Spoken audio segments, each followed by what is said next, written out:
Doctor Baba Saheb Ambedkar ಅವರ ಜನ್ಮದಿನದ ಹಾರ್ದಿಕ ಶುಭಾಶಯಗಳು. ಅಂಬೇಡ್ಕರ್ ಅವರನ್ನು ಕುರಿತು ನನ್ನದೊಂದು ಸ್ವರಚಿತ ಕವನ. ಕವನದ ಶೀರ್ಷಿಕೆ ವಿಶ್ವಜ್ಞಾನಿ. ಜ್ಞಾನದ ಬೆಳಕು ಹರಡಿದ ಸೂರ್ಯ, ನಿಮಗೆ ಜನ್ಮದಿನದ ಶುಭಾಶಯ. ಜ್ಞಾನದ ಬೆಳಕು ಹರಡಿದ ಸೂರ್ಯ, ನಿಮಗೆ ಜನ್ಮದಿನದ ಶುಭಾಶಯ. ಮಹಾ ಮಾನವತಾ ಮಹಿಮಾ, ಶ್ರೇಷ್ಠ ಆತ್ಮಬಲದ ಭೀಮ.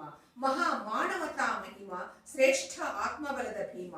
ಭಾರತ ಮಾತೆಯ ಹೆಮ್ಮೆಯ ಪುತ್ರ, ಆಧುನಿಕ ಭಾರತ ನಿರ್ಮಾತೃ, ಭರತ ಖಂಡದ ಅದ್ಭುತ ನಾಯಕ, ಮಹಾನ್ ಮೇಧಾವಿ ಸಂಘಟಕ, ಕಾರ್ಮಿಕರ ಹೃದಯ ಸಿಂಹಾಸನ, ಸ್ತ್ರೀ ಕುಲದ ವೈಚಾರಿಕ ಚೇತನ, ಬುದ್ಧ ಬಸವರ ಅನುಯಾಯಿ, ಎಲ್ಲ ವರ್ಗದವರ ಮಾತೃ ಹೃದಯಿ, ಜಗದ ಜ್ಞಾನ ಭಂಡಾರದ ಸುಜ್ಞಾನಿ, ದಮನಿತರ ಸಮುದಾಯದ ಧ್ವನಿ, ದಲಿತರ ಪಾಲಿನ ಆಶಾಕಿರಣ, ಸಂವಿಧಾನ ಸಾರುತ್ತಿದೆ ಸಮಾನ.